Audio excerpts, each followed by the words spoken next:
What's going on, everybody? Welcome back to another exciting episode of the Viall Files Reality Recap Edition. I'm your host, Nick, joined by my wonderful, pregnant, gorgeous, smart, articulate, and talented wife. We also have members of the household with us, Justin, sweet boy Justin. You know him, you love him. And Mary is with us. We have a fantastic episode lined up for you. The incomparable and legendary host of Temptation Island joins us to preview our upcoming reunion of Temptation Island, which premieres on the Viall Files Part 1 on Wednesday, Part 2 on Friday. We also have pop culture commentator Courtney Revolution with us. It's a jam-packed, fun episode. Lots to get into. How are you guys doing? Did you have a fun? I know you guys had a busy weekend. They were working hard on the reunion. It's very juicy. It's pretty juicy. There's a lot of vocal stems that people will have from this reunion. Oh my yeah. God.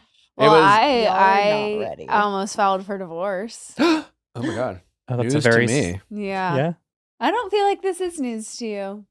I feel like you Is it because of Madonna? Not necessarily. I mean, that's definitely like kind of, I guess, could play a part if you wanted to. Nick's been like listening to Madonna one song over and over on repeat with his like headphones in, and he's just sitting in the backyard and he's like Dancing. I texted him, "What are you doing?" And he said, "Jamming." Awful. Oh, That's awesome. And then said, "I can turn it off if you want to come join me." And then I came out, and then he turned it through the big speaker. Because I wanted to yeah. play Dad's favorite song for his daughter. Yeah, and then he Which is Hung Up by Madonna. hung up by Madonna. exactly. And he was like trying to dance with River, and she was kind of like, "No, Dad, stop what you're doing." It was major ick vibes. And you know what? I didn't care. He didn't care. I was reminded by Madonna. Obviously, Madonna, we're talking about her because she came out during Sabrina Carpenter's set at Coachella. She slayed. Iconic. It was iconic. That was the first. I mean, Justin Bieber aside, he's great. I've seen him in concert before. Props to Justin Bieber. He's the king. Everyone loved him. But missing that Madonna moment was something I was very jealous of. I was reminded of how much I love Madonna. And the song Hung Up came out when I was like in my early 20s, and it used to be the song I'd work out to, and I would just play it on repeat, and it makes me feel alive. It makes me feel like Yeah. if I had a movie about my life and my main character movie, like this is one of my theme songs, and it's part of a dance battle sequence that would be played during the movie of my life. Mhm. Like that scene in Anchorman. Yes. There's this. Have you ever Yeah. seen the Hung Up video? There's this moment where Madonna, she's Yes. wearing like jeans and a leather jacket, and she's walking to the beat, and she looks like such a badass. It Mhm. makes me feel alive. I have no apologies I'm whatsoever glad that for Madonna like. can give that impression on him. It's like I can't explain just how fucking. I just feel good. Anyways, it also Wait, gives my wife This the is ick. my favorite Natalie- thing you've ever said. Natalie, what was your POV of looking out the window and seeing Nick jam? Like, I just want to know what that He looks was like. standing outside of our bedroom window and was like thrusting and like fist Well, pumping, and it, like for me that was hard to watch. Hung Up is a remake of a disco song. So first of And- all, it's like watching your husband dance to disco. And no, it's like being in one of those clubs that have the headphones only, but like you don't have the Oh, headphones. silent and so disco. you're Yeah. just like, Yeah. you're just watching everyone like jam out. I did in fact have to Mhm. text my sister a screenshot, and I texted Oh, Nick no. saying, "What are you doing?" He said, "Outside jamming, come." I said, "Jamming?" ? He said, "Listening to Madonna on my headphones, but I can turn off." I said, "Oh boy." I sent it to my sister. She said, "We love the honesty and open book." I put in quotes, "on my headphones." She said, "What if he said outside listening to AC/DC? Better or worse?" I said, in quotes, "headbanging a little." She said, "I can turn it off, I guess, if I have to." I can turn it off if you want to come out. I guess I'll turn it Aw. off. And then to put it on the speaker and just play it louder. It was like, this is nuts. But that's not why I wanted to file for divorce. That's not? No. Oh my God. Was it the gum? Was it the gum? Guys, last night I put Movie on night. my new PJs, my new jammies, They're new? my new jammy Oh, Jews. no. Yep. And Nick's like, "Let's watch the Peaky Blinders movie." I'm like, "Okay, cute." Nick puts River down to go to bed. I meet him upstairs, sit down on the couch. We're watching the movie. I stand I know up where this and is going. I put my hand on my butt and feel gum. Oh, no. Gum. He left his chewed gum on a couch cushion. Oops. Like, what psychopath does that? And are we more worried about the couch cushion or your pajamas? In Well, this Well, the movie? couch not worried about cushion's the couch cushion because it's all over my pants. Okay, so Clearly, transferred onto you. this fat ass. It was Natalie's squished hot it smoking enough. ass that melted the gum to whatever degree it needed to be melted, so it would then attach to her Crazy. pajama pant. That's crazy. Oh, sorry. I misunderstood. I thought Nick put his chewed up piece of gum on your couch, not just left a He stick did. of I did. That I is actually- Or was exactly it a what he stick? did. That- He yeah. chewed You it put Put up your chewed up. Not Yes. on purpose. I don't know on how it got there. purpose. It wasn't I an said accident not that you on set it pur- on the couch. It was it was an accident. I don't No, know you how it got purposefully there. were like, "Oh, I'm going to set that there," He was and too kept busy playing listening to his Madonna. I game. was absolutely too busy listening to Madonna. Nick, It's Madonna real. teleported you back into your childhood where you put gum on the desk. Mhm. Yeah. Confessions on a Dance Floor Part 2. Nick sticks his gum. Wait, so Natalie, everywhere. what did you do with the gum? Because I know how you're supposed to get it off the pajamas. Well, you ice, better- ice and You, like, ruin it hairspray, forever. right? You better Yeah, fill you him freeze. in. You freeze your like clothes Yeah. so that it like detaches. I told him he needed to get this out of my pants immediately. Send me the link. To what? Buy new pajama pants. I found him at TJ Maxx. You can't. There is no Oh. link. Oh, it's gonna be There one was of a a kind. find Stop. at TJ Maxx of like, oh my god, so soft, so cozy, perfect. I'll get for- it out. I'll get it out. If you freeze it, it'll maybe hopefully 80% come out. Also, Nick is Or adding. not. This isn't like adding to the divorce. This is just like cute. But he, we're trying is a stretch. We are not trying, but we are attempting to think about possibly trying to sleep train River a little bit so that way when the twins come, she's not in our bed every single night like she is currently. Right now, we put her to bed in her crib and then she wakes up and then she comes into our bed and then she sleeps with us the rest of the night. And we're like, oh, maybe before the twins come, we should like not have her do that because then like twins waking up every 2 hours, it's just not going to be good for anybody. So we've been thinking about trying to not do that. And now Nick is not even waiting for her to wake up. He's just like, should I go get her? Should I just go wake her up now? I'm like, what if this was the night that she slept through? He's like, I don't know. I can't sleep. I'm going to go get her.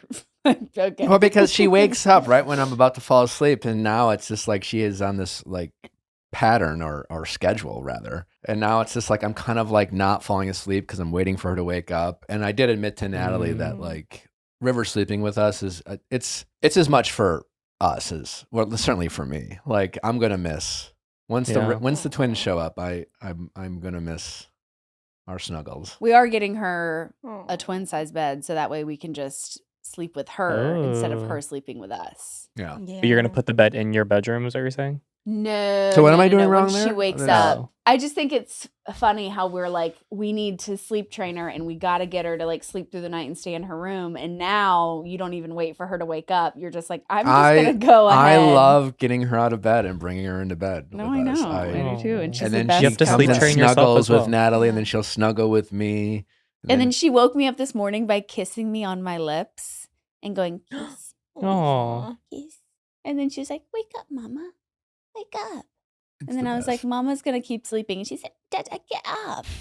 And then she's ready to go. And it's like the sweetest thing ever. Anyways, well, Hear me out. You get an Alaskan king bed, and you just have all the babies in the bed with you. I'm sorry. Did you say an Alaska? What's an Alaska bed? king bed? Is that what they're called? California. No, king. Alaskan is the one that's really wide. Alaskan's the massive one that's like the length of a couch, even longer.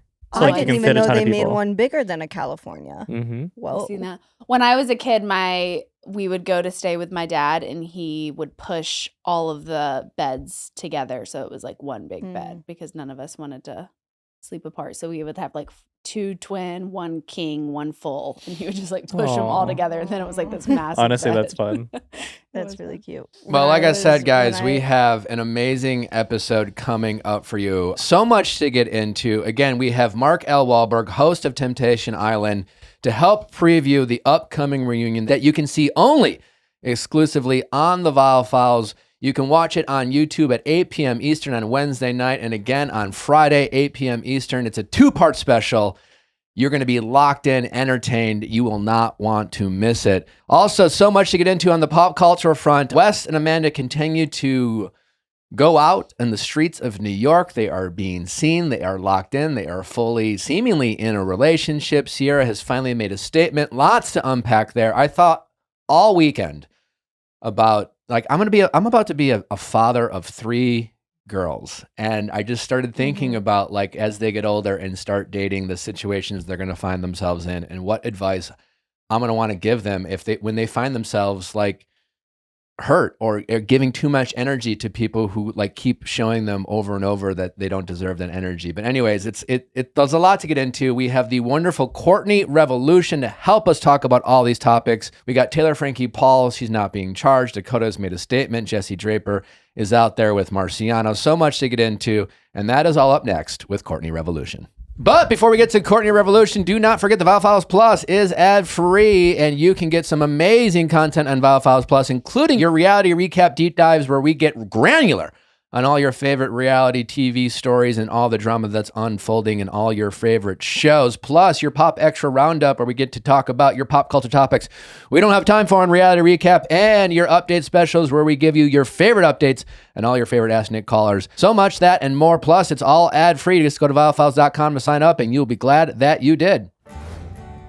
It's time to talk about Article. If you are looking to upgrade any room in your house, be sure to check out Article. You will be glad that you did. Article offers a curated range of mid-century modern, coastal, and Scandi-inspired pieces that not only shine on their own, but also pair seamlessly with nearly any other Article product. Whether it's the indoor space, maybe it's a bedroom, dining room, kitchen area, or your office space. Possibly, maybe you're looking to upgrade your outdoor space. Nana and I have talked to you many times about the outdoor furniture we've got from Article. We've had it for a few years now. It still looks great. It's incredibly durable. We get so many compliments on it. We're just absolutely obsessed with it. They have great customer service. They cut out the middleman and pass those savings on to you. What I love so much about Article is they have many pieces in stock. So many times when you're furniture shopping, you have to wait weeks, sometimes months, to get the furniture you want right now. With Article, most of the things are ready to ship right now when you order them. Also, they have their 30-day satisfaction guarantee with Article. You can shop with confidence knowing that if you're not completely obsessed or in love with your Article furniture, you can easily return it. The peace of mind ensures that you can invest in your home without hesitation. Article is offering our listeners $50 off your first purchase of $100 or more. To claim, visit article.com/VIALL and the discount will be automatically applied at checkout. That's article.com/VIALL for $50 off your first purchase of $100 or more.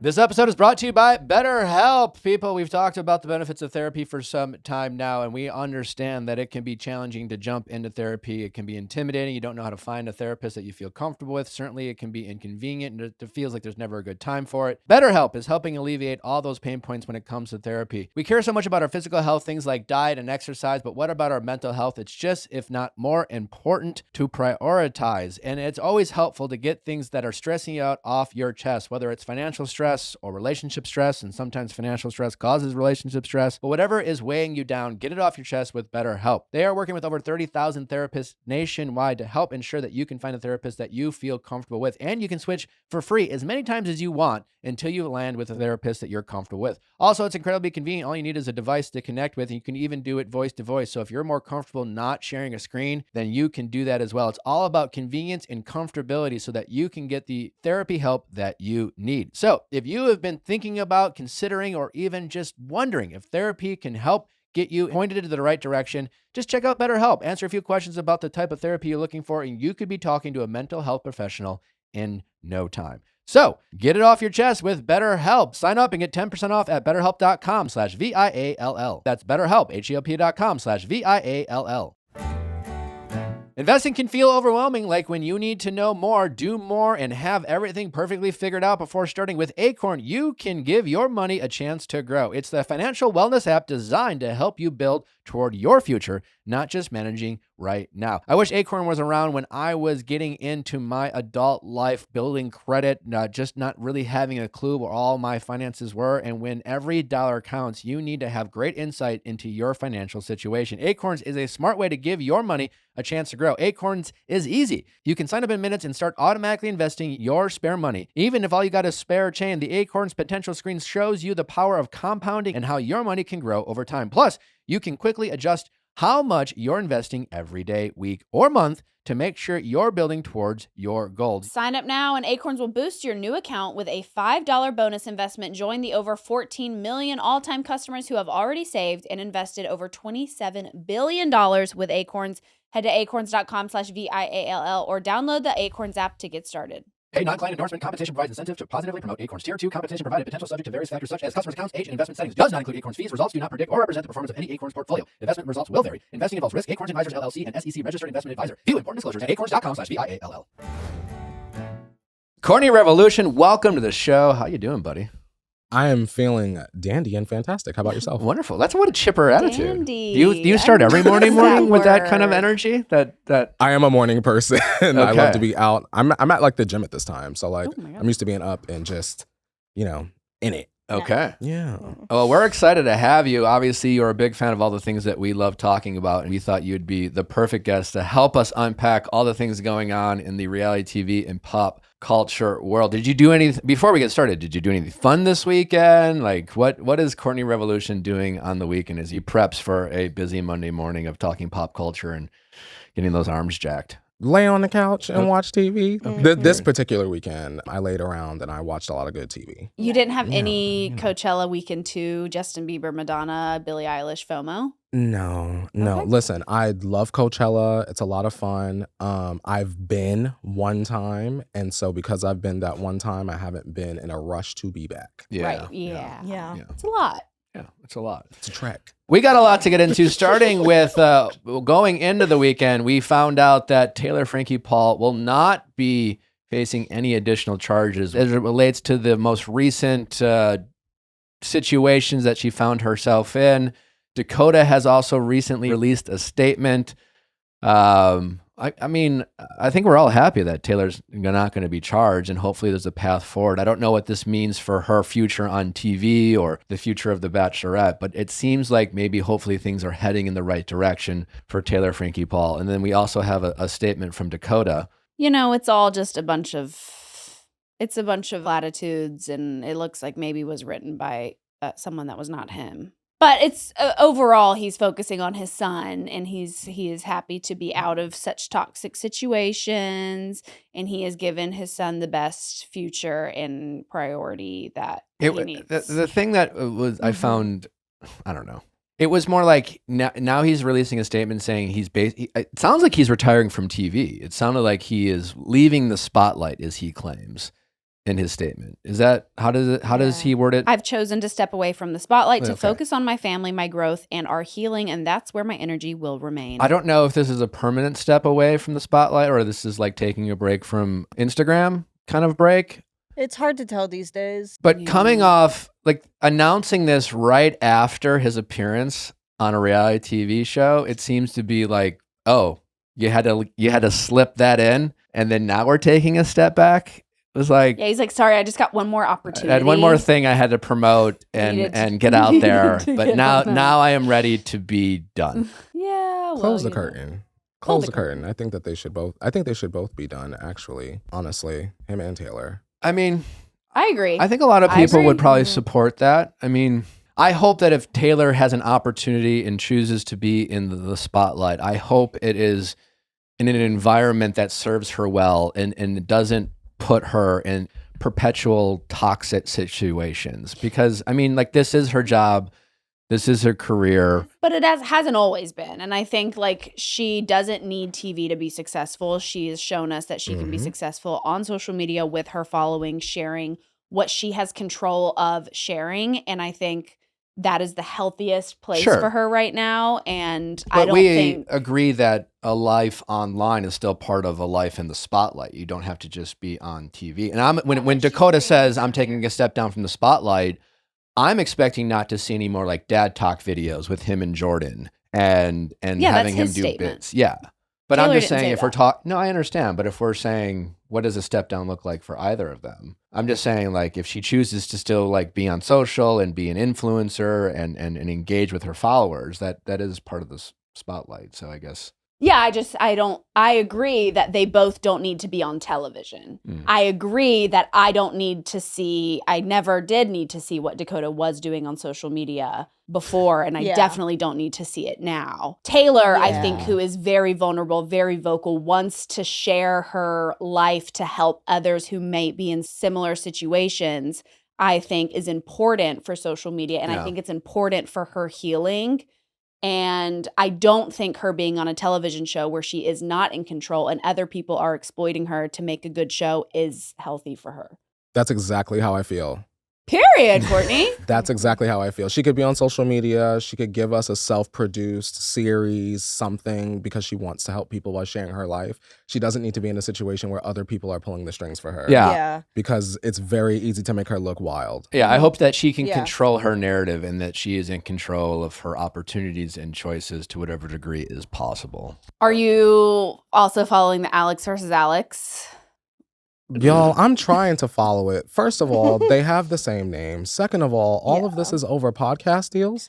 Allegedly. I don't know. I gotta be honest. These are two girls that I did not know who they were before I started working here. Like, can I be honest? This very much felt like I'm cracking the door on white people's business. Yeah. Who are these women? And I did read up on them. They look the same. The same name, and all of this is over microphones? I don't know. They're expensive mics. She was mean to me over the microphone. Did y'all see that Dakota Johnson lie detector where they show her a picture of Alix Earle and she's like, I don't know who this is. Is this the Call Her Daddy girl? And then they show her a picture of Alex Cooper and she's like, is this not the same person? And they're like, no, that's Alex Cooper. And she's like, oh no, they both have the same name. It's both Alex. They're both doing podcasts. Are they enemies? Do they have beef? They probably have beef over podcasts. And it's like, you predicted all of this. She really nailed Dakota it. Johnson is always at the scene of the crime. Actually, that's not the truth, Ellen. Like, I love that girl down. The only thing, Natalie and I were talking about this over the weekend. I think just the thing that's most confusing is it does seem to like be losing its steam because a few days ago, Alix Earle was like, kind of like, oh, bet, like, all right, I'm on it, suggesting that maybe she was finally going to speak out. And then we haven't heard from her. And then she like posts this like pole dancing video, which is like, okay, you're not going to give us what we want, which is fine. We never really asked for it. Like this all started with Alix Earle kind of like, call it subtweeting or liking or just like cryptic messages that suggested there was some kind of beef. And then I think what's surprising to us mostly is it's like, why did Alex Cooper bother? Like she is building this like massive empire. She, wants to be the next Oprah. She seems to be doing a lot of things that are putting her in that position. Sorry, not to disrespect Oprah, but that's the word on the street that's like, She wants to be thought of above the fray, like this is, Call Her Daddy started as like two women talking about their sexual endeavors. And I know from talking to Alix that she made a lot of effort into like changing how her show was. Like it was something that was not easy to do. Many people don't like start a show being one thing and successfully transition into something else.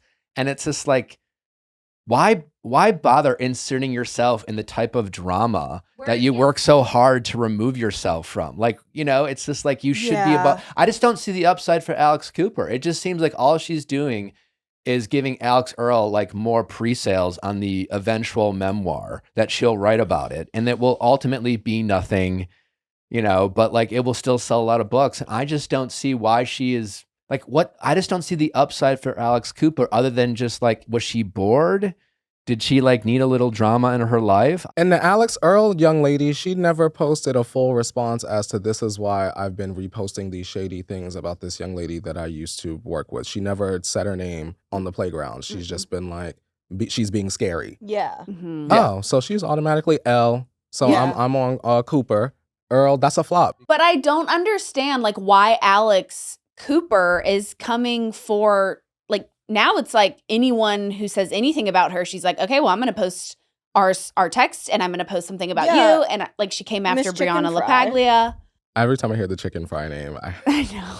It's awesome. That just tickles me. The chicken fry, Burger King. To professionally brand yourself as chicken fry is really cool. Strange. Well, then also it's just like most of these women who we're talking about, it seems like the main theme of their platforms or what they do is like women supporting women. and yet they're engaging in something that shows the exact opposite, that it's just more like women going after women and like fighting over like what seems to be ultimately petty things, right? I saw a tweet basically saying like, if we don't find out someone died at this point, I'm going to be disappointed. Exactly. Yeah. You know, because the way they are, just, it doesn't add up. My thing with this whole Alix versus Alix thing is just, Alex Cooper, you have interviewed Jane Goodall and Michelle Obama, and yet you feel the need to like get in on Alex Earle. Like, it doesn't. I just don't. I don't. You said get not it. you lowered yourself. Yeah, no, not lowered. To roll around in the filth with Miss Earle. Well, no, it's just like pick a lane. Like here's my honest take is like, why would I trust someone that still has beef with Alex Earle to interview Jane Goodall or Michelle Obama? Are you Barbara Walters or are you Wendy Williams? Exactly. Pick one. Yeah, that's fair. That's how I feel. That's fair. I'm sticking to it. What's so interesting, I heard friend of show, the Toast Girls, talking about this, and they were like, where is the daddy gang? Like, I just keep seeing so many like support for Alix Earle. Where is the daddy gang? And they made such a good point of like, she used to have this big community because she had this podcast where she shared about her life. People felt like they kind of knew what she was doing. And then when she switched and changed what her podcast is, it was kind of like she closed the door on her personal life. And it was like, now I'm setting a boundary. Now nobody knows what in the world she does on a Tuesday night. Like, no one knows anything about what she's doing. Including what bothers her, you know, like what keeps her up at night and the things like that she things emotionally... she's struggling with, things she's going through. Like, no one knows anything. So she's kind of lost that community that felt like they were her fans. And now it's kind of like they've moved on to Alix Earle, who is so open and so honest and is posting like her, you know, crying, being like, oh my God, I got drunk and texted my ex. I'm like so embarrassed. We all know who that ex is. So it is interesting how like she kind of lost her community by shutting that door. It's almost as like she missed that part of her life. With what? How is Alix Earle so open, honest, and vulnerable, but she won't tell us what the beef is? Well, that is where it stops. So I don't. I am curious. Because to me, you just being messy just to be messy because you got a community now, and you just want to attack Miss Cooper because she got the girlies on her podcast. So just say that. No, it is confusing that she like was like okay on it and like responded to the video being like on it, which means you're on it, which means you're setting up a camera. Yeah. Say it with your chest. Right? We need your Tati Westbrook. Like, hey, sister sister moment. Like, yeah. And then has only just like posted normal content since then, which is a little like, so you're not on it, is what it's. Also, it's like, I'm supposed to rely on Dave Portnoy to tell me what's going on in this situation. I don't want to do that. Tea by the sea. Yeah. Hey, listen, at the end of the day, it's just two main characters being upset with the other person not realizing that they're the main character in their respective stories, and they are upset about that. Mm-hmm. Well, right? Hold on tight. Maybe we'll catch something. I don't think we're ever going to get it or be satisfied because it's just more like, I wanted this. Oh, no, she wanted that. We disagreed. Yeah. Right? Like... Yeah. And it's going to be over something that 99.99% of the people like following the story can't relate to. Yeah, it'll be like she didn't sign a release, and it's like no one gives a shit. Yeah. Like, what's a release? Microphone. Yeah, An NDA. microphone. Literally, an NDA, whatever. All right. Well, let's transition to the West and Amanda. Something I was thinking about all weekend as I was thinking about being a girl dad. I'm about to have 3 daughters, and like, what is it going to be like when my daughters start dating and eventually experience heartbreak as the result of inevitable weak men? I saw an Instagram post that I reshared that really like, I felt like, you know, as a girl dad, it really spoke to me and how I hope I have an opportunity to raise my daughters. And basically the theme of the Instagram was this man, this lovely Irish accent talking about he's going to raise his daughters to have weak men fear his daughters.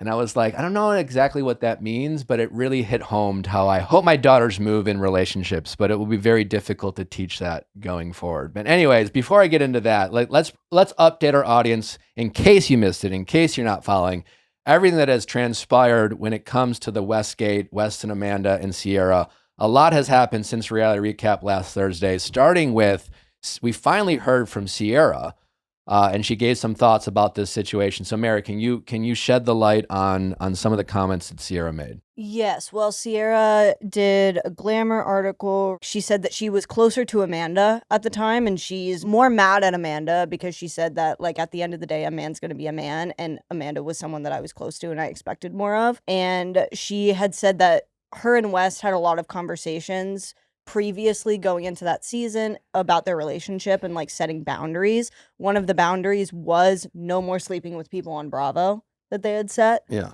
And she talked about, she's nervous for the reunion. She's been thinking about her outfit. She's not necessarily going to do a revenge dress, but she's going to look good. She got less than 24 hours of a heads up on the joint statement. She said, I read it with the rest of the world. There's something about the lack of being able to say each other's names in the statement that I found very telling, but I don't know. She's not going to be the next Bachelorette. She said, fuck no, I'm way too private. She I thought this was really interesting, getting grief about her taste in men. She said, I don't like it. I do feel like I get a lot of grief for dating people, but here's the thing. I've only technically dated 2 people publicly. For people to make a really roundabout statement about my taste based on 2 people is annoying and frustrating. I'm trying to figure out dating. If I were a fucking expert, don't you think I would probably be married? But I'm not. Why do we put this pressure on young women like it's our fault for not seeing who this person was immediately? It's our fault for having bad taste in men, when men often present themselves as one way for the first 3 months and then completely end up being someone totally different. And then she also touched on, like, interracial dating and, like, race and being a Black woman on Bravo. She also was asked, who did she feel like she was betrayed by more, West or Amanda? And her response was, at the end of the day, a guy's a guy. Whether or not West and I are working on our relationship, you can't put anything past a man. Which, I'm going to be honest, I didn't love. I don't love that we are continuing to just be like, ugh, boys will be boys. Like, no, let's hold men to expectations that we hold our female friends to. Like, they can be held, they're big boys. They can be held to that high of expectations. We don't need to be like, oh, they're just like boys. So, like, don't expect anything of them. They're going to suck and just, like, it's fine. Like, no, you disagree, Mary? I think I disagree. You disagree, Courtney? I think in this, Pop off, Courtney. I disagree.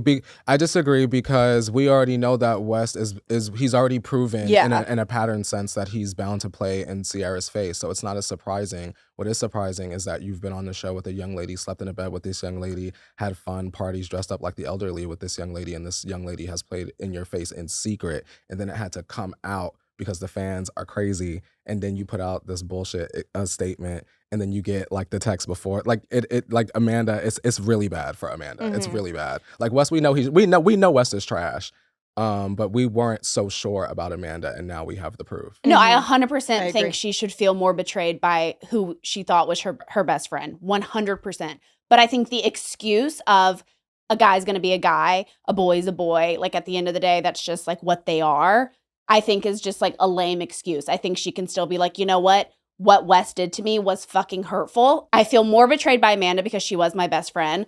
But the way that West, like, laughed in my face all summer, he made me feel these types of things. Like, we can hold him to the same expectation. He's like, we don't need to, like, less him because he's shown her time and time again who he is. Yeah, I think I agree with Natalie. I mean, I just think in general, the boys will be boys is what it is, honestly, like, I think it's a lane for forgiveness in a way that, like, I don't think West deserves.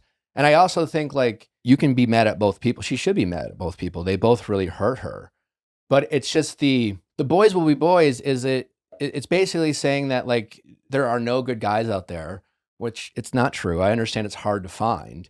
But when you keep giving the bad ones more chances, it's even harder to find. But also, to that end, it's just more like, if your romantic goal is to have a life partner and you date men, then you should definitely still hold your future romantic partner to a high standard, which I think Ciara does. I think Ciara has very high standards. In fact, like, when I was thinking about, like, my daughters and, like, when they start dating, like, I hope my daughters love the way Ciara seems to want to love, because I have a ton of respect for that. Because what we know about Ciara is that she has very high standards of herself, right? She carries herself very well. And when she seems in a relationship, is that when it's not only she has high standards of the people she dates, but she has high standards of herself, which means that, like, it seems like, just from afar, the way Ciara wants to date is that like whoever Ciara ends up with, I think is going to be a very lucky person because her standards don't just start with like expecting, you know, whatever she wants from her partner. She brings what she wants to the relationship. I think she shows up in relationships being that person that she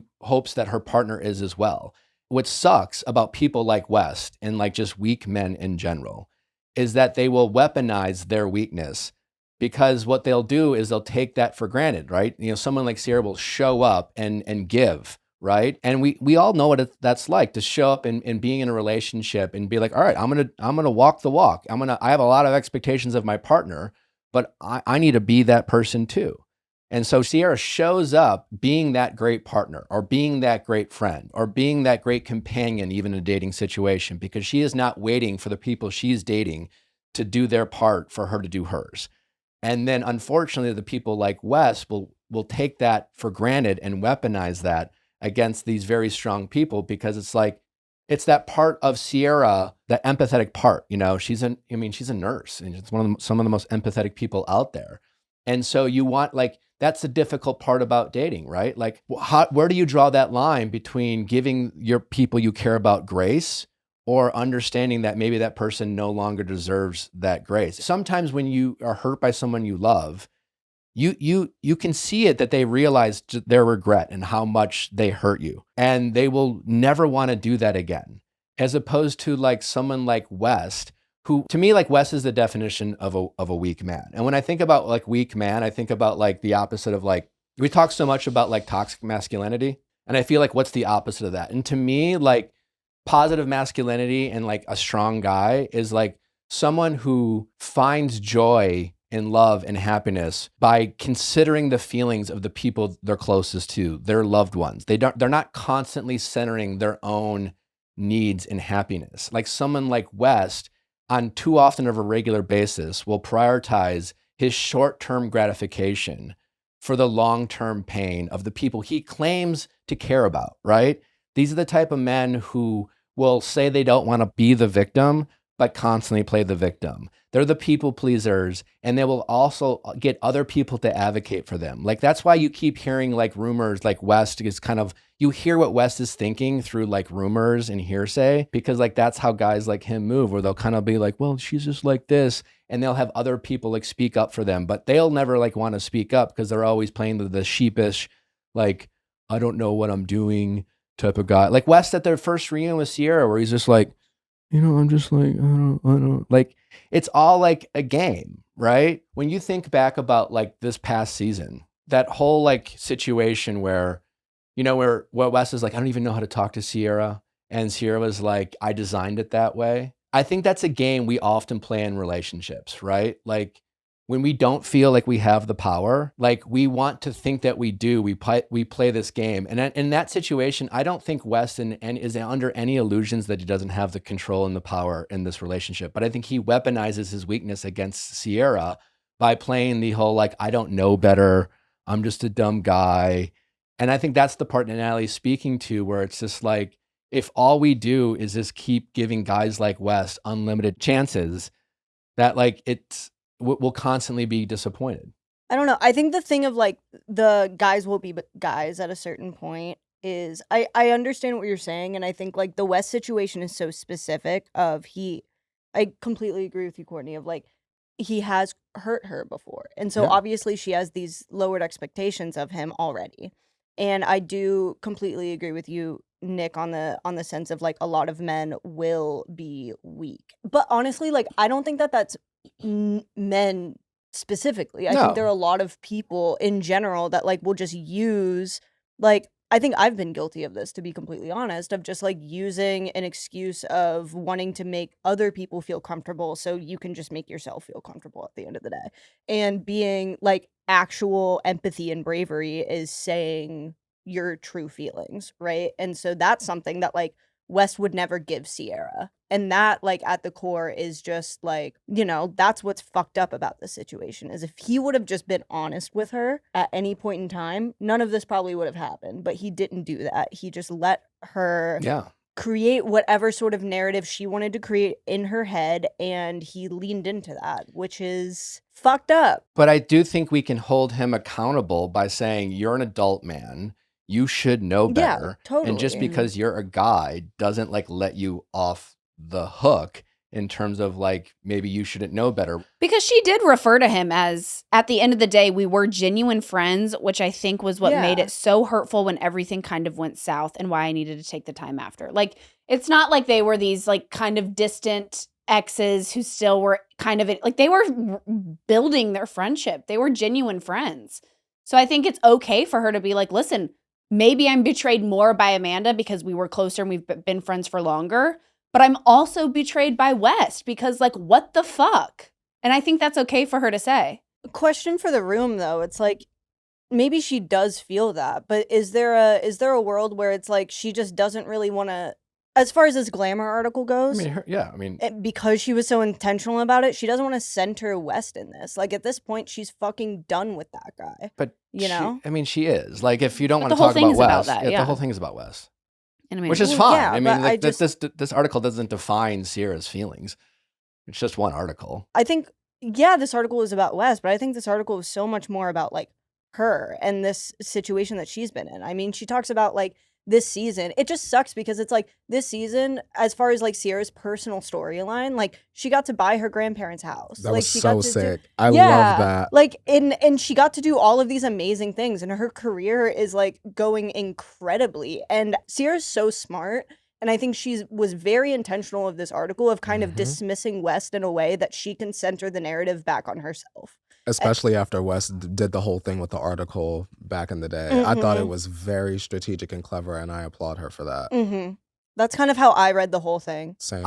Listen, not wrong, but like some days, all three of my daughters will find themselves in a situation like this, and it might not be identical to the situation. I just mean like someday, whoever they date, men, women, it won't matter. But there will be people or and it'll probably happen multiple times. I think it happens to all of us, right? Where we find ourselves giving too much of our energy to people who don't deserve it, right? But we can't explain it. We're triggered by them. You know, ultimately, it's like a trigger response. And early in life, we often confuse that with love and intensity and passion and things like that. And I think my hope when that happens to my daughters, that they will be able to think about the energy that they are giving people in their lives, because it's just eventually it's going to happen where like you're convinced that you're right because you're convinced your feelings wouldn't lie to you. And I think part of like dating and getting better at that is kind of being in control with your feelings so that you can hold people who are reckless with your feelings more accountable. The human side of the heartbreak or feeling like you're just like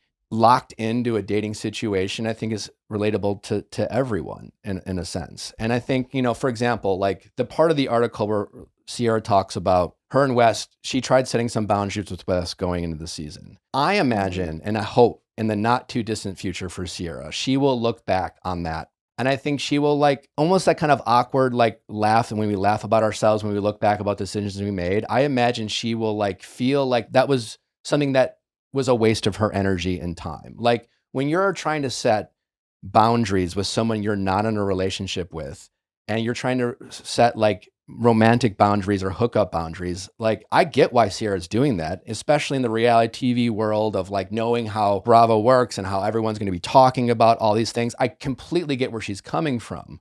It's just more like I hope in the not too distant future, she realizes that her energy will be best served with people who bring more positive energy into her life. I don't know about you guys, but I have been in dating situations where you look back and you thought, why did I keep going back? Why did I keep allowing this person to do this? And usually the answer is because you love him, you care about him, and you want to believe that you want to see the best in them. And that's where like men like West weaponize their weakness against people like Ciara. It's not because Ciara's not strong or doesn't know better. It's because like he is manipulating and taking advantage of that empathetic part of her that wants to like be a good partner and wants to like have compassion for when people make mistakes, and like the ability to identify that and know the difference between like someone who made a mistake and really regrets it and wants to never do that to that person they claim to care about again, versus like acting like they don't know better. And I just like, I hope that like as my daughters start dating, they will be able to find that line earlier in life. Like my hope for Ciara that she sees this is one of the best moments of her life, despite the pain it's caused and despite the frustration it's caused her.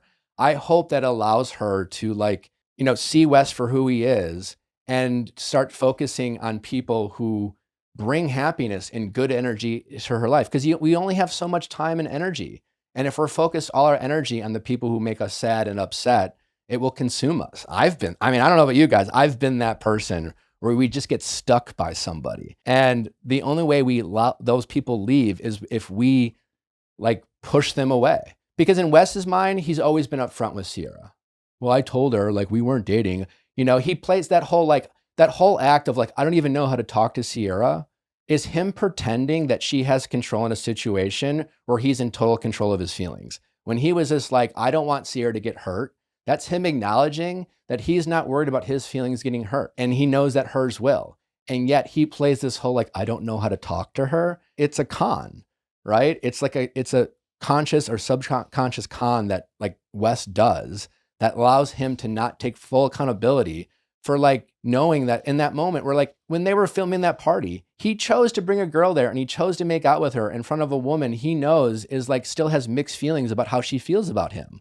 Like the recklessness that he shared there, like that's all on Wes, but like I do think you can hold him accountable. And I think if you give him that path, it leaves that door open for like giving them a second chance they don't deserve. What I thought was absolutely batshit crazy is that the same day that her article came out, they went to the Yankees game and were kissing on the kiss cam. Like, I don't think it was an actual kiss cam, but the fact that whoever was working at the Yankees had a camera locked in on them and caught them kissing, crazy. Yeah. They need a raise. They need a raise. But like, what are you guys doing? I thought it was embarrassing. Yeah. It looked like Weston like Amanda like grabbing for his hand, Amanda pulling him to sit back down as he cheers at the game. It's like, girl, did you not realize that you got Kyle 2.0? If you wanted an introvert, you should have found somebody off the show. Exactly. Is it frozen peas for brains? What's going on there? Frozen peas for brains. Like, what is she like? It just Yeah. comes across like Mia said on Watch What Happens Live, what did y'all think was going to happen? When was going to be a good time to come forward with this? Like, you were always going to look like two hefties thrown out on the street for doing this. Yeah. But, like, you know what I mean? Like, Yeah. what was going on in their minds? Like, at what point did y'all decide, like, you know what, Ciara, girl, we don't even like your ass no more. Let's just be together. Like, you know what I mean? What was that moment like? Like, I need that asked at the reunion. Well, I mean, it's kind of, to go to Ciara's point, it's like, she said it's like, why is it that I'm so much more disposable than another person? And it's just like, But she's not though.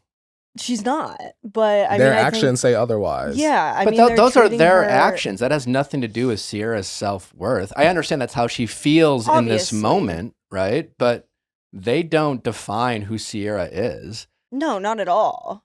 But it's more. This is what I mean is like for West and Amanda to just be willfully ignorant, I guess, is kind of the mode that they're in on their public appearances, as if like everyone is not talking about this, right? Amanda had that thing of like, yeah, I'm gonna keep posting and living my life, and then immediately it's like, I'm in a scarf in a She's bar. hiding. Yeah. Yeah, she's hiding. you know what I The mean? worst disguise on it's earth. just like, what are you doing? Why are you pretending? Like, what is your intention? What is you know your what end I would game? prefer? I would prefer if Amanda popped out and was like, yeah, that's my man. And I want to see them tonguing each other down with paparazzi shots that they planned. Yeah. I wish that they would almost lean into it and just be the villains, because at this point, y'all trying to fake like y'all are villains and just fell into this when clearly this was something that's planned. They're still cutting the show and we're seeing all of these intimate moments between like Amanda and Wes. Like as the episodes go on, like it's bullshit. Just lean into it and like get a brand deal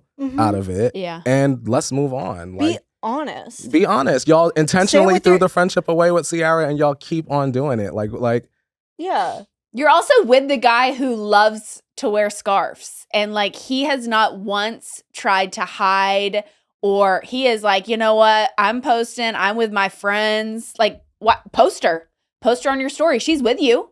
You just posted all 6 of your guy friends who are also at the Yankees game. Post Amanda. Include her. Yeah. Tag her. You know what I really want to know? The boundary that Ciara said she talked about with West about not hooking up with Bravo people. I want to know what West's response was. I imagine his response was to agree with that boundary of Ciara, which I think, to my point, speaks to like the manipulation of Wes, right? What Wes should like, because I imagine if I had to guess what Wes's narrative is to himself and to Amanda is like, we haven't even been dating for 3 years. I don't even know what a relationship is. We're clearly not dating. I don't know her or anything, blah, blah, blah. Well, blah, for blah. all we know, that could have been his boundary that he set. He could have been like, Ciara, Maybe. I don't think we should date anyone. But I want to know what that is, right? Because clearly he didn't respect that boundary. But even if it was Ciara who like asked, I imagine he said yes. And he probably like, because again, I think Wes is the type of guy who talks out of both sides of his mouth. He's the people pleaser. Like whatever you need to hear from him to make you feel good in that moment, he's going to say it, right? He's not going to share the tough truth, even if that means like disappointing their friend or your partner in the short run, just so that you have like honesty in your relationship, whatever that relationship is, right? And I think if he said yes, and I imagine Ciara thought they had a boundary that he was going to respect, and he just didn't do it. And I think if that's true, that really speaks to like the cowardice part of Wes, where it's just, again, like that just defines that people pleaser in him. And he does it because like, you know, he's only worried about the moment. Right. And I don't think he was ever planning on dating Amanda. This was never in his cards. He wanted to hook up with her. He wanted to like have fun. And then when shit got serious and there was like, oh my God, there's a video. This could be released. It was like, oh fuck. Now we have to like actually try to date. He had a whole other girlfriend. This man was like in other relationships with people who were not on Bravo. He had zero plans of being with Amanda. Amanda has shown over the past like 10 years that she is willing to put up with the bare minimum. She is willing to be easygoing past the point of like reasonableness. And for someone like West, who like wants to like get on the plane and go wherever he wants and not be asked questions, in a lot of ways, it makes a lot of sense why he is attracted to someone like Amanda, who seems to be willing to do things that most people shouldn't be willing to do. And it seems something that Ciara would never be willing to do. Right. And I think just, again, like knowing that, like what we've heard from Ciara, how she wants to move in relationships. Like, again, I hope my daughters have the guts to like move like Ciara, where they expect a lot of themselves. They show up in relationships, they do their part. And then the difficult part is to find out when that person you're giving all this attention and energy to doesn't, like figuring out whether like they deserve a second chance or are they really showing you who they are. And that honestly is like the very difficult part about love and dating. But the people like West, they'll never cop to it. It's not fair, right? Nothing about it is fair. The dating and relationships aren't fair. You do feel like when you're in Ciara's position, yeah, you're like, why am I always feeling like this? Because like if you're Ciara, you don't want to change how you move. You don't want to like be a less of a good partner. You don't want to like show up not as like. But it's also not just like, did y'all see Kyle Cook's tweet or whatever from this most recent episode where he's like, what the fuck are we watching? Like, I think we forget that there's someone else also involved in this. But like the fact that he's also watching it being like, oh my God, what the fuck are these two doing? Like when Amanda went to sit on that daybed with him and when he's with the girl and she's like cock blocking or whatever, and he is caressing the back of her hair. And then she says, watch my butt as I walk away. Two crazy things to happen back to back. And like, how did they think that was going to play out? I mean, I guess maybe if this wouldn't have happened, we would have never thought twice about it. I don't know. I feel like I still would have been like, well, that was weird. They're still cutting the show, that Andy just said recently. So are those parts that were initially edited out and maybe then put back in? Yeah. That's why I'm living for each week, because I'm now looking. Now that I know, now that Andy's confirmed, like, oh, they're still cutting the show, I'm in it now. Yeah. The editors deserve a raise. That good. They're probably having so much more fun now. The editors, they're like, you know what? This just got really fun. West and Amanda watch. Yeah. Like, what can we find? Man. But yeah, I mean, I agree with Ciara. It's not fair. Like the people criticizing Ciara's like preference in men, like we all have bad pickers. Like, you know, that's part of going out there and dating, and we have to be willing to look back and be just more precious with our energy, right? And more precious with the people we invest in. Like one of my best memories about dating is when I first got cheated on. It's like, and not because it was like, that was a painful experience, but I just think back about like kind of what I learned about myself and how I wanted to move forward and how I just I started like taking accountability for the choices I made in my relationship. And that doesn't let anyone who hurt me off the hook. I still didn't want to fuck with those people. But it was more about what could I do differently so that like dating for me, it's a little easier. And how do I draw that line? And where is that line between giving someone grace or realizing that this person has shown me time and time again that they're going to center their feelings over mine every chance they get? It will be interesting to see how she said in this interview, like she concludes by saying right now it's great for her to be on reality TV. It's going to be interesting to see like who comes back next season. Obviously, Amanda's, I guess, going to focus on being on In the City. Like, is her and West going to be in the house together? Like, what's going to happen? But I am like grateful that this is not ending her reality TV stint, because I think we all still want to see Ciara Miller on our screens. Yeah. I really personally am excited and hope to see Ciara just come into her own outside of relationships with men. Like or even just relationships in general. I think so much of Ciara's storylines have been dependent on the relationships she has with other people around her. Mm-hmm. And I just, she is such a compelling personality and someone that like I find so much inspiration in, just like the way she holds herself and the way she lives her life, that I just want to see more of it. And I'm really excited. I wonder if Amanda and West are also like, fuck, what are they gonna play? What did we do? What did we say? Like, I bet they're also like, we'd have no idea. They're going to just have to own it. Again, think if less than a couple months ago, West agreed to this boundary about not hooking up with people, for him to start hooking up with Amanda, it just is... Yeah, speaks to just how much it's he like did she not said give a in fuck. Bravo, he could have gone hate that like girl. He, Clearly. for real. Yeah. He could have gone her. like He hates her. He hates her. He hates her, and Amanda jealous. Now, I said it. She ain't got to answer at the reunion. She's jealous of Ciara, and Wes hate her, and they both took advantage of that. And we're watching it play out, period. Yeah. I know you guys were talking about Wes's wardrobe and how he's got swag, but Who was talking about Wes and how he has swag? He looked like a slop bucket. What you talking Yeah, about? no, he said he has some swag. people were saying he's got a fit. I said whatever. I said he likes to wear scarves. He tries to dress like a masked lesbian and it doesn't work. Not a mask lesbian. He dresses like a literal peacock. Think about it. Yeah. The scarf he purrs over his head and under. It's like He dresses like a Zoomies ad out of 2009. Zoomies at his. He dresses like he got lost in a Spencer's Gifts. Very that. Oh my god! It's literal peacocking. It's out there being bright colors, going out in the wild, something that's an attention getter, conversation starter. I know he wore Nike Elite socks in middle school. My! You know what I God. mean? Yeah. I know he wore neon basketball shorts and an Under Armour shirt and Nike Elite socks, and I know he was not a pleasure to have in class for all of the girls. Not and a he pleasure. smelled so bad. Not the scent. Like, he needed a 72-hour deodorant. Before we let you go, Courtney, quick rapid fire. What are you loving on Bravo right now? Are you watching Rhode Island? Are you into? I love Rhode Island. Okay.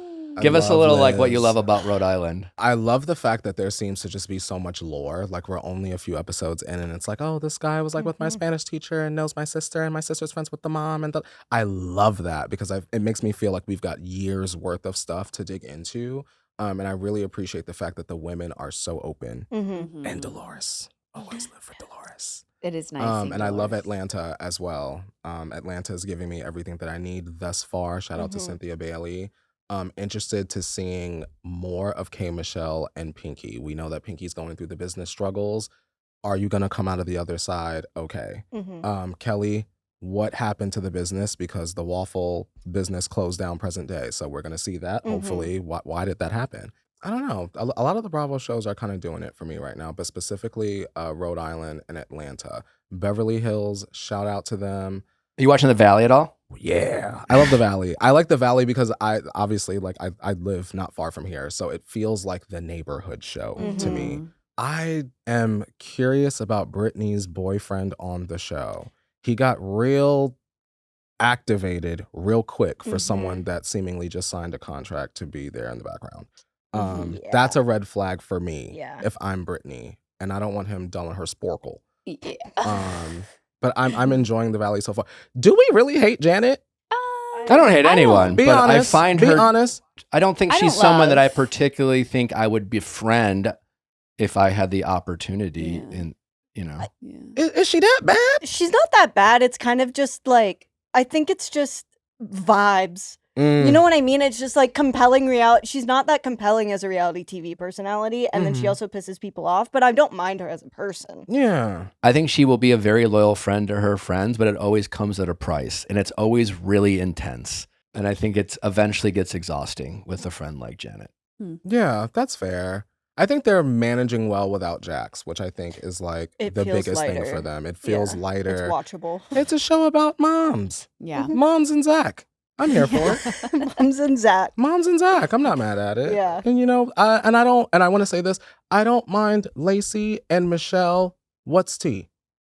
Is Lacey crazy or are you exaggerating? Well, listen, when it comes to like watching your ex-partner who you share a kid with date someone fresh out of a divorce, I think it's hard not to lose your shit. So I have a ton of empathy. Also, for when that they're like situation coming they on find a themselves. reality TV show, it's like, what are you doing, bitch? Like, what are your, intentions? like, Yeah. you were quick to sign on. So was Brittany's, but it's just like, what are the Yeah. underground, what are the intentions going on here? Yeah, I do think it was interesting what Zach had said to Brittany about just like repeating patterns and like the red Mhm. flag. And I was like, about this new guy and the fact that he immediately came on the show. I was just like, Jax Taylor 2.0. Like, But you didn't hear me say that.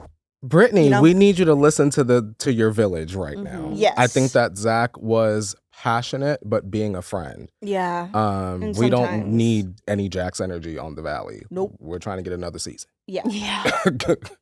I don't want to like feel like a chill run up my spine every time I turn on the Valley on Peacock. You know what I mean? Yeah. Like, anyway. I thought about that. I think Bravo, when we were always talking about how like Bravo like always showcases like toxic men, I think it's weak men. I think they love weak men. I think they love men who love being the center of attention, who aren't really 'Cause- that interested in being like, Because they don't have morals. Yeah, they they won't. keep- They don't Easy to care. produce. it's not even They- about yeah, the they're morals. easy to It's like- produce. Keep the drama going. They'll do what you tell them. They know? do what you tell them. They're like, Like- oh, this is going to get you a lot more camera time and you might get a brand deal and a lot of girls are going to be in your DMs. So you should say this and you should do this. And they're like, oh Great. my God. They're only And I'm going to do more than that, actually. I'm yeah, gonna but that's do the thing. that and some. I think that's giving them too much credit. Where it's just like I think they would do it like that is their character. I get a lot of fulfillment and joy of showing up for the people I love. Of making sacrifices for the people I care about. To not always prioritize myself first for the people I say I care about the most. And you just never see that with men in Bravo. It's always what about me? It's always like that energy. And I think it plays for great TV. But I think they're more weak than they are toxic. I mean, they're toxic too, but I think it's because they weaponize their weakness in the form of like, I don't know better. I'm helpless. I can't, what am I supposed to do? What about me? And I just think, Courtney, I appreciate you coming on, man. Where can the people find you? Enjoy all the great things that you're doing outside of coming on our show? You can find me on Instagram at Courtney Revolution and on the TikTok at Court Revolution. That's where I'm at. All right, we'll There give him a it follow. But Courtney, you'll is. have to definitely come back. Up next, we have the wonderful and talented and legendary Earle Walberg to talk about all things Temptation Island 2 and help us preview the upcoming reunion that drops tomorrow, exclusively on the Viall Files. If you are a homeowner, whether you've owned your place forever or you're a first-time buyer, you already know this, stuff is going to break. It's not a matter of if, it's when. Many homeowners dealt with some kind of breakdown just in the last year, and without a home warranty, those fixes can cost thousands. That's why we're big fans of American Home Shield. An AHS home warranty helps protect your wallet from covered home systems and appliance breakdowns, no matter the system or appliance. That HVAC system that came with your home and has trouble heating the house, American Home Shield can help. They can help fix parts of major home systems like HVACs, plumbing, and electrical, plus kitchen and laundry appliances. And if a covered item can't be repaired, they'll replace it. Owning a home is stressful enough. American Home Shield helps make it a little easier. Listeners can get 20% off select plans today. Just visit ahs.com/viallfiles to sign up. See ahs.com/contracts for coverage details, including service fees, limitations, and exclusions. For all the parents out there with teenagers, we know you're already trying to keep a million different things under control. Cash App is here to help make sure your teens' money and their spending isn't adding to the craziness. Cash App is designed to meet teens aged 13 to 17 where they are with intuitive educational tools available through sponsorship by an eligible parent or guardian. Teens gain access to personalized Cash App cards that come in different colors and patterns to fit their style and the ability to instantly access money from family and friends. Cash App makes managing money feel easier and honestly just cooler than any other options out there. The platform also has tools that can help teens develop real-world financial habits in a space that's safe and easy to navigate, all with your oversight and approval. If your teen is getting their first job, Cash App can get them access to their paychecks up to 2 days early and can help them achieve personalized saving goals that they set themselves, all within the app. Finally, no one wants unnecessary surprises with Cash App. There are no monthly fees, no minimum balance requirements, and no hidden charges when sending or receiving money. With the Cash App card, you and your teen's balance receive 24/7 fraud monitoring, and if something ever feels off, you have the ability to lock their card right from your phone in just one tap. For a limited time, new Cash App customers can earn $10 if they use code FAMILY10 in their profile at sign up and send $5 to a friend within 14 days. Terms apply. Cash App is a financial service platform, not a bank. Banking services provided by Cash App's bank partners. Prepaid debit cards issued by Sutton Banks, member FDIC. Direct deposit and promotions provided by Cash App, A Block Incorporated brand. Visit cash.app/legal/podcast for full disclosures. 91% of dog parents say their pup is an important member of their family, and 40% would even save their dog over a human stranger. Safe to say, people are obsessed, and if anyone gets being dog obsessed, it's Ollie, and they're relentless about delivering the best food and experience for you and your dog.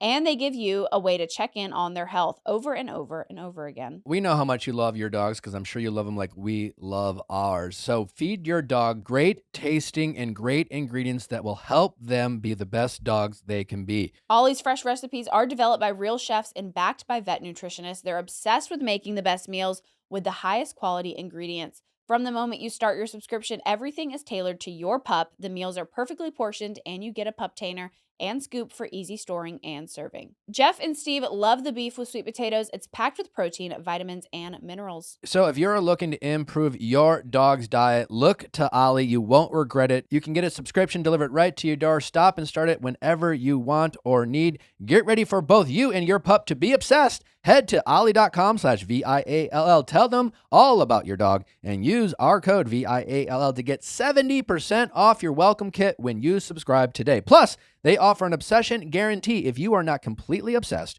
or if your dog's not also completely obsessed, you'll get your money back. That's spelled out OLLIE.com/VIALL and enter code VIALL to get 70% off your first box. Ollie, feed the obsession. Thinking about entering my postpartum era, I am thinking about what I'm going to wear, what my style is going to be, how I'm going to feel my most confident and comfortable self. And I know that all of those answers lead straight to Quince. Quince is the place that I go when I'm like, I need quality staples that are going to last me a lifetime. No matter what phase of life I'm in, they always are going to work. Quince makes high-quality everyday essentials using premium materials like 100% European linen. Their insanely soft flow-knit activewear fabric, their men's linen pants and shirts are lightweight, breathable, and comfortable. Basically, it's the perfect layer for spring. If you're not wearing Quince's linen this spring, honestly, what are you doing? It is the softest, it is the best, and it looks great. The best part is that all of their prices are 50 to 60% less than similar brands because Quince works directly with ethical factories and cuts out the middlemen. They don't only have clothing, they also have so much of everything else. I've gotten their luggage before. Right now I have their curtains hanging in our bedroom. I love to switch out my bedding and put on a Quince linen duvet. They've got great patterns and colors. Just everything that Quince is doing is so great. So refresh your wardrobe with Quince. Go to quince.com/VIALL for free shipping and 365-day returns. Now available in Canada too. Go to QUINCE.com/VIALL for free shipping and 365-day returns. Quince.com/VIALL. Well, Mark, welcome to the show. Welcome back. Thanks. It's good to be with you, man. Yeah, I'm spilling all the things I didn't want to say before you even start. There you go. That's how you do it. Well, if you're okay with me saying this, I hope you're comfortable. But Hold on, I can't say if I'm okay with it before That's you true. say it. You're an excellent host, man. Why would I? That I don't know. Some people might be uncomfortable with that. I mean, I'm like uncomfortable all the time, but I appreciate it. I have so much respect for you. When we were Thanks, watching bro. Temptation Island, I was talking to Natalie and just like it's one thing we cover these shows and we've been watching reality TV for years, and I've seen a lot of host work and things like that. And now that Nelly and I are hosting our own show, You guys killed it. Congratulations. Nelly crushed it. I did fine. You did crush it. Definitely no Mark Walberg yet. But You really are exceptional. I don't know if people appreciate how good you are. Your presence is felt. Thanks, brother. I appreciate that. I hope that as I get more experience hosting and hopefully Age of Attraction's around for a long time, you're definitely someone that I really try to emulate. Thank you. I appreciate that. Let me say this to that, though. When we compare host jobs from different shows, the shows demand a different skill set. Your show, Love is Blind, and those shows, they're not needing the host to get involved in the content. That's not part of the structure of the show. So I thought you guys served Age of Attraction perfectly. You were brilliant. You were good. You were brilliant. I'm just messing with you. But I always try to make that distinction that my show kind of somehow has evolved where I'm in the content. And so that was never my intention, but that's what the show showed up. So thanks for the compliment, but I think if I were hosting your show or any other show, I would be kind of doing what you're doing too. Nevertheless, because to your point, when it comes to hosting, as you know, it's like you're not the star of the show. You're a servant to the show. You're there to carry it forward. You're there to help the audience. But you are obviously a big part of Temptation Island, and you're a big reason why it works. Because the premise of Temptation Island is tittillating. You got couples showing up. Titillating is the kindest description I've heard. Scandalous, whatever you want to call it, but ludicrous, batshit crazy. But you bring so much groundedness to it that it becomes a relationship show that allows audience members, and why we like the shows that we cover, to unpack it, talk about these relationships. It's not just about the threesomes or whatever it is. Here's the deal with that. Yeah. It was a subconscious and then conscious choice on my part. When it first came out back in the day, right after World War II, I was a young guy coming back from overseas. My sophomore year of college, actually. We did the show and there was no plan, right? It was kind of, we were in it and everybody was scrambling, and I kind of did my thing. And I've been hosting a long time, so I had some skills in that area. But the whole point I said was, I'm going to foster conversation, but then edit me out of this. But what I found is, from a hosting standpoint, you've got a choice here. You can look at the train wreck concept of Temptation Island and wring your hands and lean into, I hope they cheat. What can I do to make this happen? Or you can be a human. And the choice that I've kind of made, which was a subconscious choice, but now an actual choice, is that regardless of what you guys think, regardless of why they even chose to come here, I'm going to try to look at you. And I always say to them, I'm more committed to this outcome for you and your relationship than you are. And while this is a TV show, I'm the one taking it seriously. I'm buying what I'm selling, maybe more than even the concept asked for. And so I feel like even in the craziest situations, judgment really doesn't have a place here. Humanity does. And so that's kind of the way I approach it. How much do you know about the couples and their separate experiences? Are you finding out along with the girls at the bonfire what the guys are doing? For the most part. Wow. I mean, here's how it goes. And now that you've had a show, you probably understand. We share an executive producer. So, and I'm a little jealous about that. That's another story. I don't really want to unpack that here. So in these shows for the viewers, often the producers will put out a hot sheet, which is basically a recap of where the stories are at any given time. This happened last night, blah, blah, blah, but not very detailed. And I get that most times. Sometimes I'm not on the distribution list. I have to ask.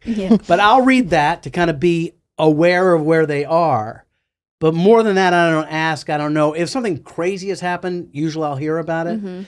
But I have made a point. I've told them this is how I roll. I don't want to see the clips beforehand.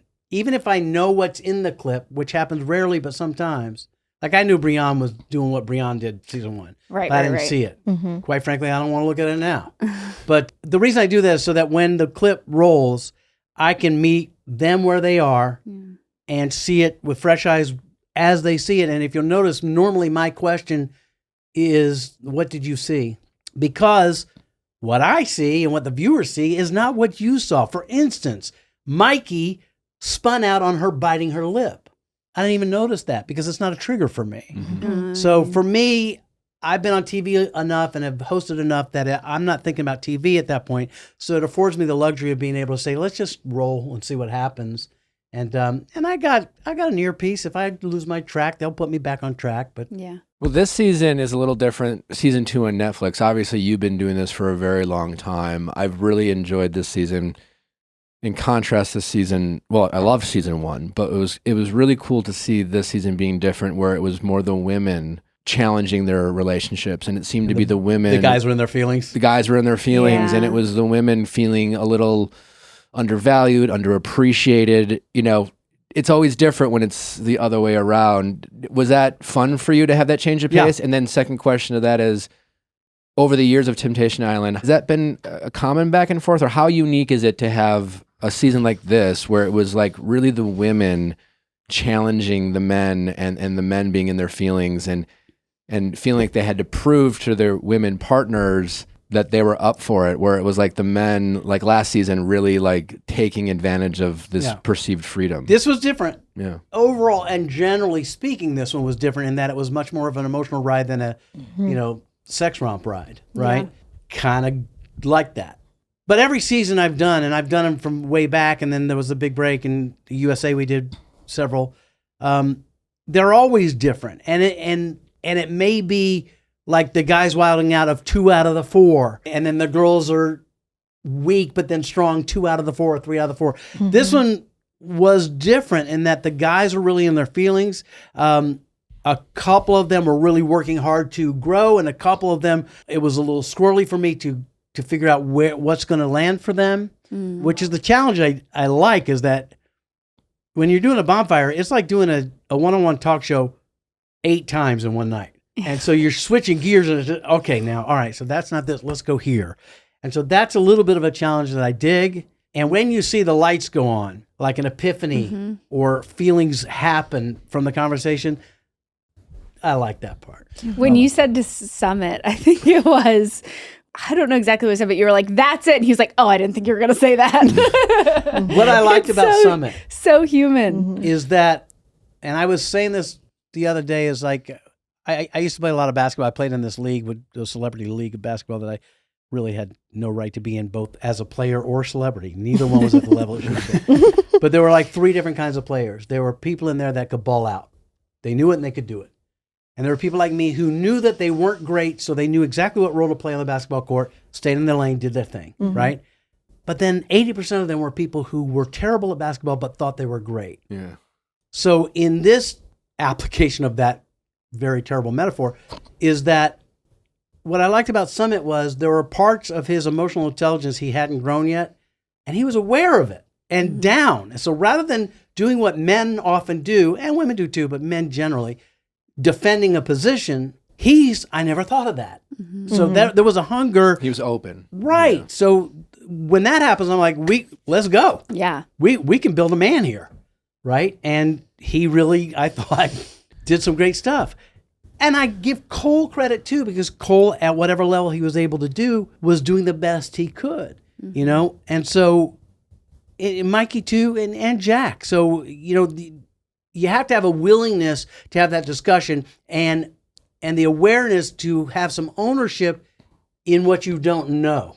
Because if your stance, as we've seen on Love is Blind, I wanted to talk to the people on Love is Blind, if your stance is, here's what went down, these are the facts, that's what's up, if you don't get that, that's what's up.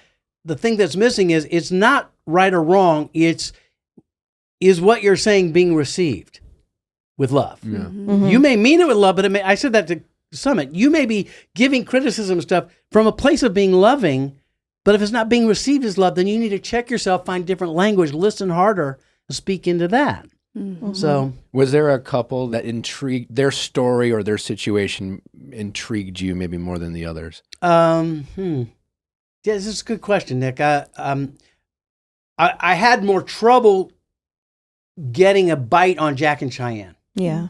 I feel like there were parts of the story that I wasn't privy to that came out later, and there were times where they would say stuff to me and I would respond to it, expect a response based on that, and it wouldn't add up, and that made me go, something's a little hinky. I can't figure that out. Love them both. Really think she's a very strong woman that's just incredible, and I think that this real beautiful vulnerability about Jack as well on his path of whatever he's learning. But that was a little tricky for me. The Mikey one and Sydney, I had an immediate affection for Mikey. I like Mikey. Yeah. You just want to cuddle him, right? Although, and the fans have said it, like all the tears and all that stuff, they're like, come on, bro. But what I was trying to say to him is, look, there are parts of who you are, Mikey, that I relate to.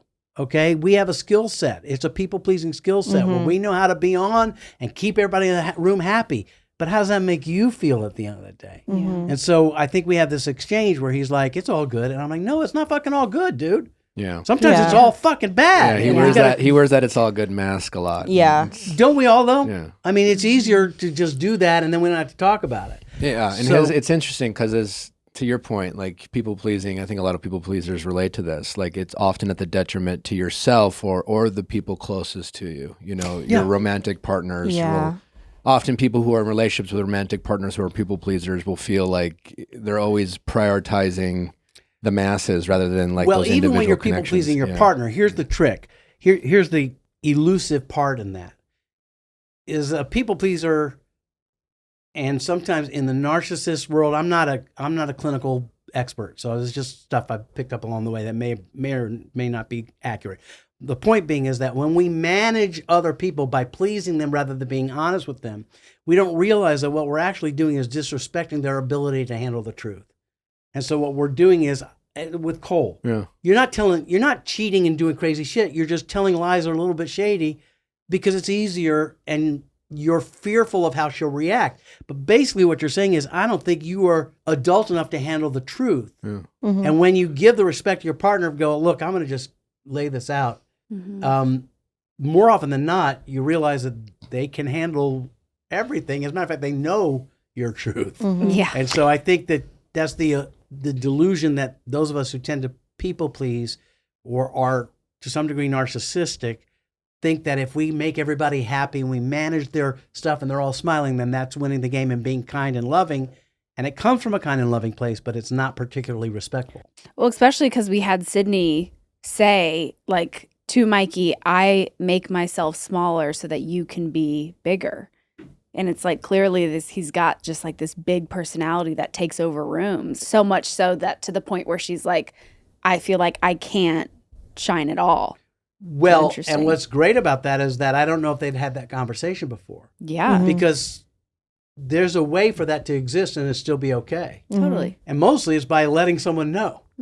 So that way it allows Sydney to let him shine, or let any partner to let their partner shine, as long as the partner is aware that there also needs a bit of time where you shut that down and let them shine. Yeah. Right. And that's why relationships are nearly impossible. Do you? Does your wife enjoy watching the show with you? Oh, she enjoys watching the show more than I enjoy watching the show. I don't like watching the show. No? Why not? One, because I'm on it and I can't stand to watch that. That's Fair. like Hulu. Outside of that part, though. Yeah, I got a lot to talk about there in therapy. But Robbie's great because, and I've said this a million times over, you probably heard me say it, but a lot of the stuff I say at the bonfire is a product of what we have talked about, or she has drilled into me and I have been resistant to hear. Right? And I'm going to be honest with you, half the advice that I'm giving out comes out as advice I should be taking. Yeah. And people often think that the things I'm saying are because I've learned this, but in fact, the things I'm saying is because I'm grappling with this. You have a daughter, right? I have a daughter and a son. You have a daughter and a son. What have you instilled in your daughter through dating and relationships throughout her life that has like made her realize her worth? I don't know if I've instilled much. I think I have you know what's interesting? You have a young child and children baking while we speak. Yeah. That may have been insensitive, but I think you know what I mean. No, it was not insensitive at all. You start as a deity with your children. Everything you say is godlike. They buy it hook, line, and sinker. Then you become a scholar or advisor, but then at some point you become the student, and that's where I am now. So I'm learning from my son and my daughter the practical applications of the lessons I tried to teach them as young kids, but they have actualized when they actually thought it was real. And then I'm getting it back on, okay, wow.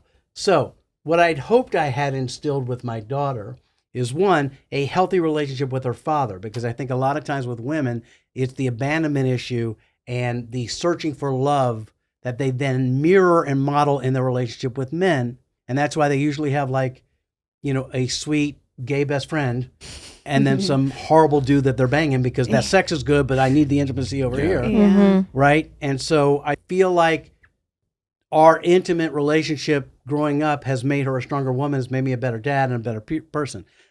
What I hope that she has taken and what I see her doing is no one needs a partner.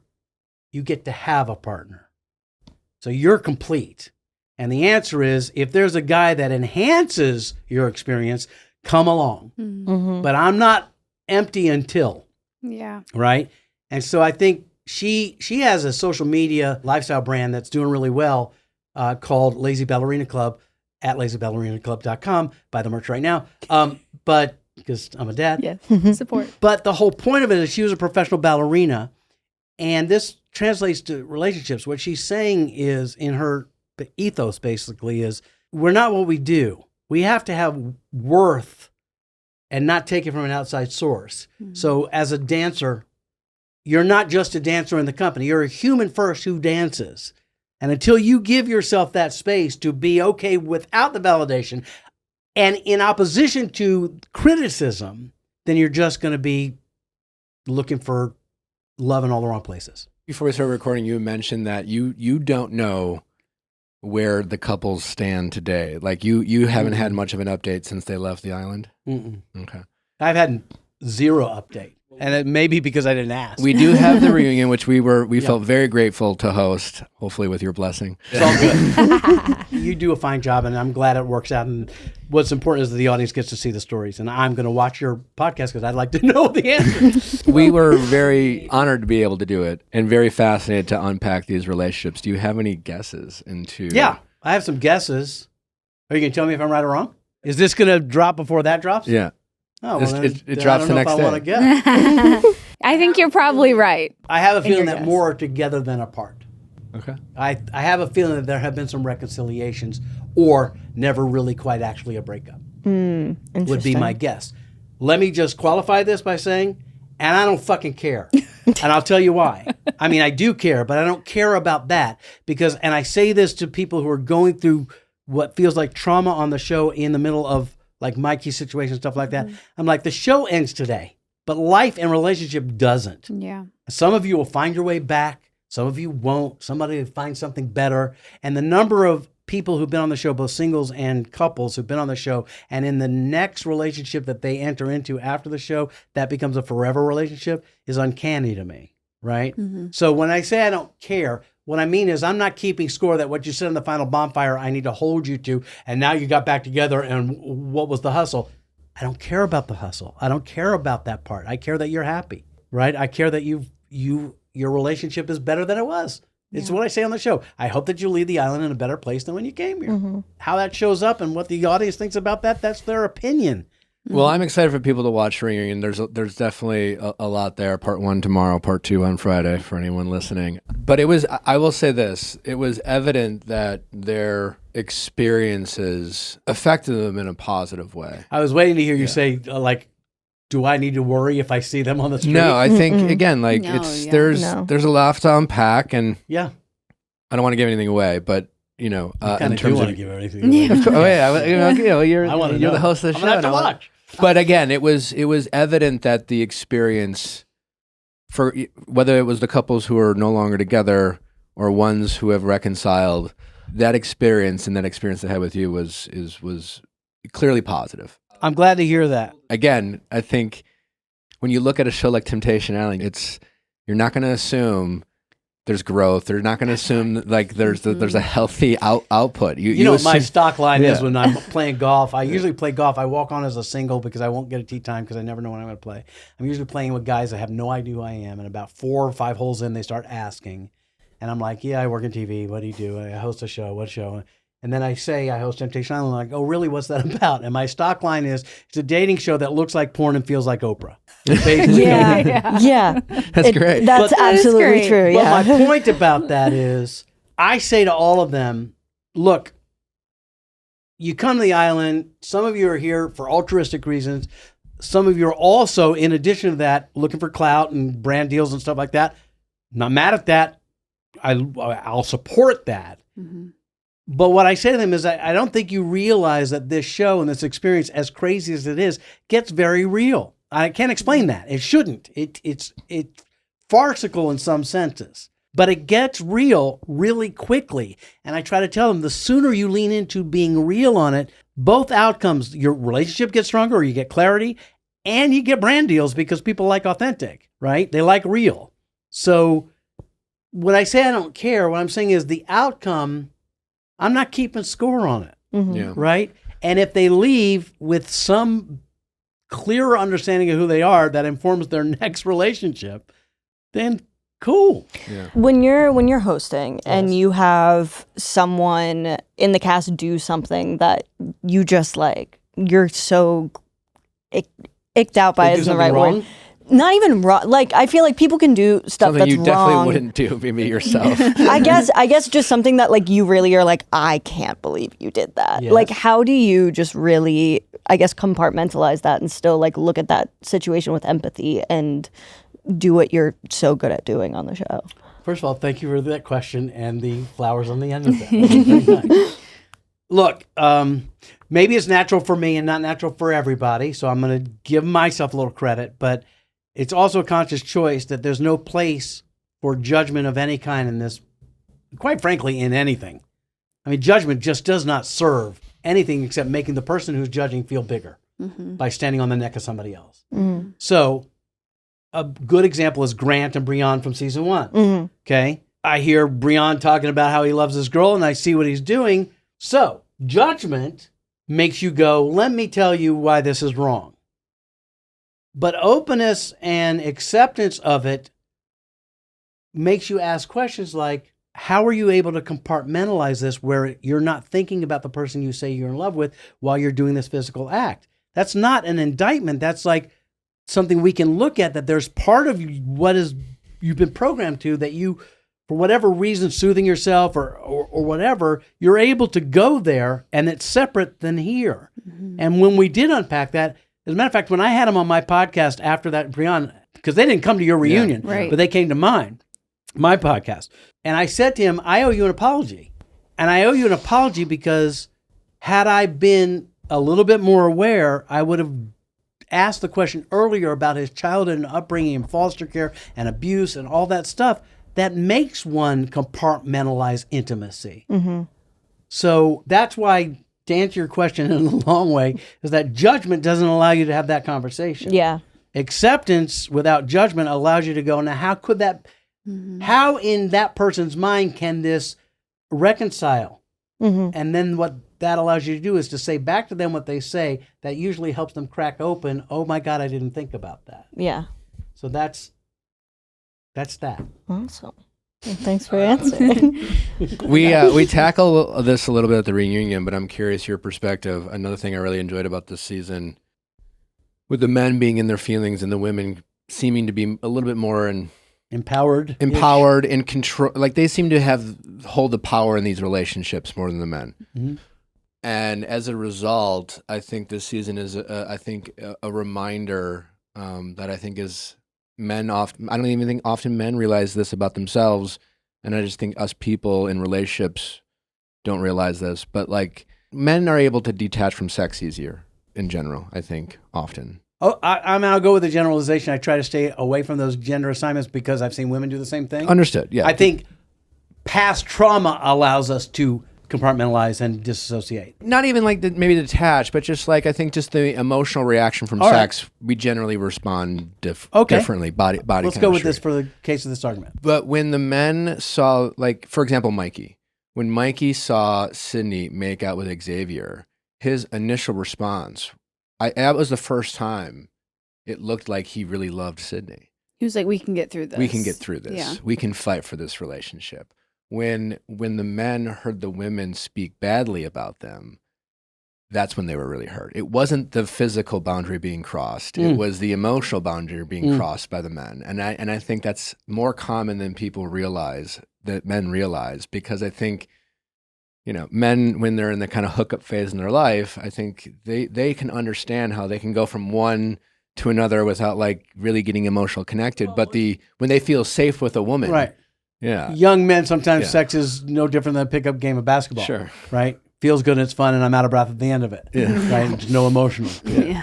So I think there's some truth to what you're saying, Nick. I think I often ask the question as things are revealed, both to women and men, which is a deeper cut? Seeing something physical happen or something emotional? If somebody, in other words, somebody's having an affair and they're just banging it out with a stranger, does that hurt more than not having sex but being emotionally in love with somebody else? And I think the emotional thing is the part that actually, I think on the surface, it doesn't register. But when you actually see it, like in Mikey, oh my God, what does this actually mean? That's all that matters. That's all that matters. Yeah. Everything else can be forgiven, right? Or should be, at least the capacity for forgiveness. So, the one thing I keep saying to everybody on the show, and I think kind of speaks to this, is we come into this show, into this life and into this relationship with what we think is a definition of what love is. And every time we think we're in love and then it falls apart, we redefine it. And it's like, no, that wasn't it, but this is. And then, no, that wasn't it, but this is, until you get the one that sticks. And so I think what this process is, you see things that are visceral, you hear things that hurt your ego, that attack the male ego specifically, and then it makes you have a feeling. And then what I'm kind of trying to coach to is, if it brings up a feeling, that's an answer of actually at what level this matters to you. And if it doesn't bring up a feeling, that's a bigger answer, that this is just not it. Yeah. And so, I think the emotional betrayal cuts deeper. Yeah. It's always fascinating because I think we take that for granted, because when it comes to crossing those boundaries in relationship, we'd always just assume it's the physical one that cuts the most, but it's rarely the case. Yeah. Well, if we look at the physical one as simply a symptom of something else, but when you see someone that you love, or at least want, sometimes you don't even love them, you just want them to love you, and they're saying stuff that's running you down. From a male standpoint, the attack on the ego just is like, let's go, right? Just fight or flight. And it's the cut that really hurts, because emasculation is a painful thing. Yeah. Unfortunately, we're programmed to measure. We're always comparing, right? And that's also, there's no win in that, ever. Well, Mark, it's always great to talk with you. I love the show. Thanks. I love you as the host. Thank you. And I hope to continue to take some tidbits from what you do. I've stolen it from somewhere else, so take it. Whatever we could. Look, here, it's a collective tribe mentality on this stuff. And final question, what has been the key to your longevity in this business? That's a good question. I don't know.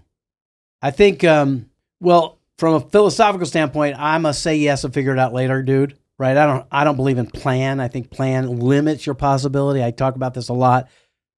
There's a quote in Hamlet. I've never seen Hamlet or read it because that would be homework, but there's one quote that says, there are more things in heaven and earth, Horatio, than are dreamt of in your philosophy, which is to say that if I'm going to make a plan, is limited by my human ability to imagine, which is limited. So I can only think pretty much linearly. And almost everything that's happened in my career has happened off the page of possibility. Not even likelihood, but like, this is not going to happen. Shows that were canceled in 2004 don't come back and are alive in 26. It doesn't happen, but it has. So I think the key to my longevity is, one, as best I can, staying true to whatever my authentic truth is, whether it's comedy, game show, reality show, dating show, whatever, and just being willing to, be versatile, learning how to be versatile. And it really comes to, there's an audience, either live or on TV. There is a language they can hear, and how willing am I to suspend what I want to preach to use the language they can hear. And that's kind of kept me alive for a few decades here. Well, it's a great show. It is streaming now on Netflix. We have the reunion tomorrow. Part 1 is on Wednesday. Part 2 is on Friday. Come back anytime, man. Thanks, brother. You're in the neighborhood. Where anything you want to plug, promote before we let you go? Yeah, okay. I've got a podcast that's a little on hiatus, but I'm about to relaunch it at Bonfire Talks Podcast. What I'm going to try to develop this into is what I want it to be. I've actually been watching your podcast and others to kind of learn how to do this better, but I'm looking forward to having people from all kinds of reality shows on to have a conversation that's less about spilling the tea and recap, a little bit more about the kind of conversations we're having today. Awesome. So that and maybe a book. I mean, we talked about that before I came on. I'm a little stuck, but maybe I'll get that happening. But dude, I'm just trying to get, my golf game together, and I just finished rebuilding my laundry room. So There you go. Congrats. Yeah. yeah, I'm You picking should come up back for an Ask Nick. I would 100%. Yeah. for do-it-yourself home repair or for emotional. Well, if you would like to do some home repair at our house, we definitely have some work We you have can a do. segment called Ask Nick, but- and we sometimes bring I know, I've seen celebrity. it. Yeah, Yeah. you should come back. if well, you want I'll to. come back Do one as with a celebrity or a guest who needs help. I don't care. We would love for you to For help sure. me. I'm in the help neighborhood, other dude. I people. live around the corner, so We'll it's all come back good. anytime. Great. Hey, safety, happiness, health, and an easy pregnancy and easy birth. Thank you. Thank you. And you stay out of the way. Mark Walberg, everybody. Thank you to all our guests, Courtney Revolution and Mark L. Walberg, for joining us today. And thank you for listening. Don't forget to tune in to the Temptation Island Season 2 reunion that airs tomorrow, 8 p.m. Eastern, 5 p.m. Pacific. We'll see you tomorrow. Bye-bye.